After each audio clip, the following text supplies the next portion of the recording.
하나님 아버지, 오늘 제가 하나님의 말씀을 읽고 묵상할 때 필요한 영의 양식을 주시기 위해 성령님께서 이 시간에 함께해 주시길 간구합니다.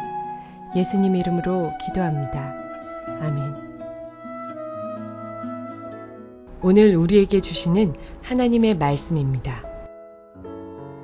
너는 가서 이스라엘의 장로들을 모으고 그들에게 이르기를 여호와 너희 조상의 하나님 곧 아브라함과 이삭과 야곱의 하나님이 내게 나타나 이르시되 내가 너희를 돌보아 너희가 예굽에서 당한 일을 확실히 보았노라.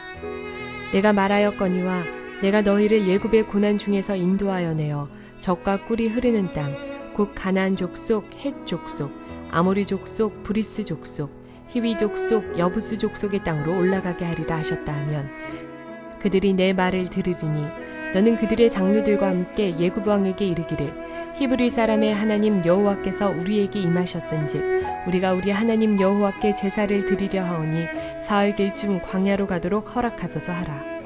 내가 아노니 강한 손으로 치기 전에는 예굽 왕이 너희가 가도록 허락하지 아니하다가 내가 내 손을 들어 예굽 중에 여러 가지 이적으로 그 나라를 친 후에야 그가 너희를 보내리라.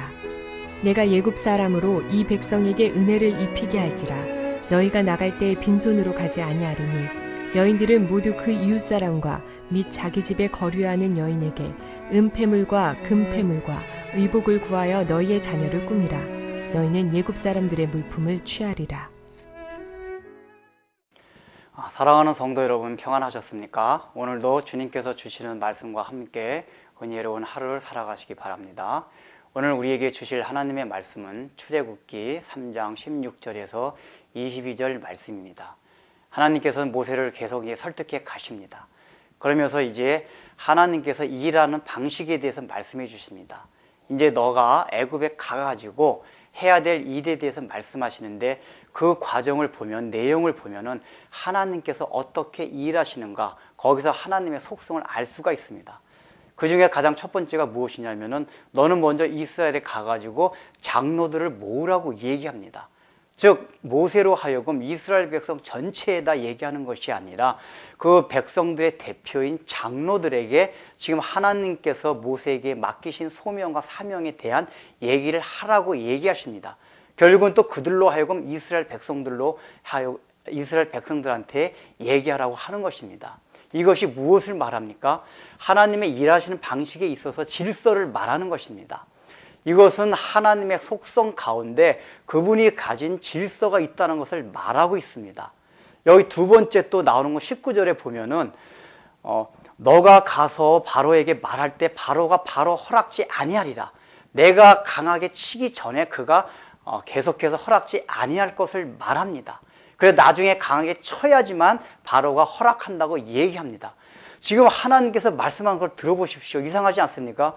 바로가 허락하지 않는다는 것을 알고 계시면 아예 처음부터 강하게 하시든지 그걸 치심으로써 한 번에 절단내고 이스라엘 백성들을 출애굽시키면 될 텐데 지금 하나님께서는 모세로 하여금 너가 여러 번 가서 얘기하라는 것입니다. 그때마다 거절할 것이라는 것입니다. 그리고 나중에 하나님께서 강하게 치셔야지만이 바로가 너희들이 애굽에서 떠나는 것을 허락한다는 것입니다. 왜 이렇게 하나님께서 일하십니까? 단번에 끝나실 것을. 그것이 바로 하나님의 속성, 질서와 상관되어 있기 때문입니다. 하나님은 일을 하실 때 한꺼번에 하실 수 있는 일임에도 불구하고 그것을 하나님의 질서 안에서 질서 정연하게 일을 이루어 가십니다. 우리가 창세기에서도 살펴보았지만은 하나님께서 천지를 창조하실 때 어떤 식으로 창조하셨습니까? 굉장히 질서 정연합니다. 6일 동안에 창조될 것들을 하루에 다 지을 수도 있었습니다. 그러나 그것을 나눠서 지었습니다. 또 나눠서 지었을 뿐만 아니라 굉장히 체계적으로 차근차근 질서 있게 천지를 창조하셨습니다. 왜 그렇다고 제가 설명드렸습니까? 그것이 바로 하나님의 속성이었기 때문입니다. 하나님이 천지 만물을 지으실 때 자신의 속성을 모든 피조세계에 계시하셨다고 말씀드렸습니다. 바로 그렇게 계시하는 차원에서 그 만물을 짓는 것도 하나님의 질서가 그 하나하나에 들어가 있는 것입니다. 그래서 우리가 살아가면서 하는 모든 일 가운데 질서가 있게 된 것입니다. 그래서 우리가 신앙이 좋다고 하면서 질서를 무시하는 것은 결코 신앙이 좋은 것은 아닙니다. 우리가 교회 안에서도 왜 질서가 있습니까? 그것이 어떤 때는 복잡해 보일 때가 있습니다. 그럼에도 불구하고 우리가 질서를 존중해야 되는 것은, 권위를 존중해야 되는 것은 그것이 하나님의 속성과 연관되어 있기 때문입니다. 그 질서를 무시하는 행위는 하나님을 거부하는 행위입니다. 우리가 하나님을 실질적으로 반박하거나 대적하지 않는 이상은 모든 권위와 질서에 순종하고 또 우리 세상 가운데 주어진 모든 질서에 순응하면서 따라가는 것이 하나님의 뜻입니다. 그럴 때 하나님의 일을 이루어갈 수가 있습니다. 우리가 혹시 생각할 때 왜 하나님께서 오늘날 많은 기적을 일으키시지 않나 의문이 드는 분이 있을 것입니다. 성경에는 초자연적인 그런 기적이 많이 일어났었습니다. 그럼에도 불구하고 오늘날 우리가 하나님 앞에 정말 기도를 한다고 해서, 믿고 기도를 한다고 해서 초자연적인 기적은 일어나지 않습니다. 왜 그렇습니까? 초자연적인 것이라는 것이 자연의 질서를 파괴하는 것입니다. 이미 그 자연 안에는 하나님께서 부여하신 질서가 거긴 서 있습니다. 그런데 초자연적인 것이라는 것은 그 하나님께서 세우신 질서를 파괴하는 겁니다. 따라서 하나님께서 그것이 원하지 않는 것입니다.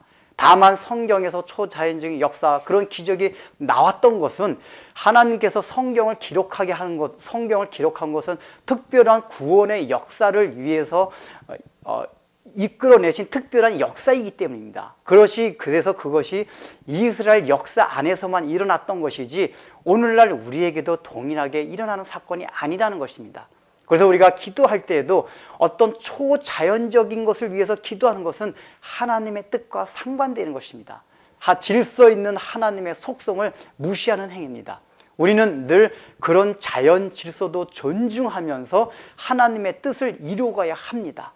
그것이 하나님을 우리를 향하신 선하신 뜻이라는 것입니다. 기도하겠습니다. 하나님 아버지, 우리는 신앙생활 잘한다고 하면서 어떤 때는 얼마나 우리 사랑 가운데 또 자연에 있는 질서를 무시하는 때가 있습니다.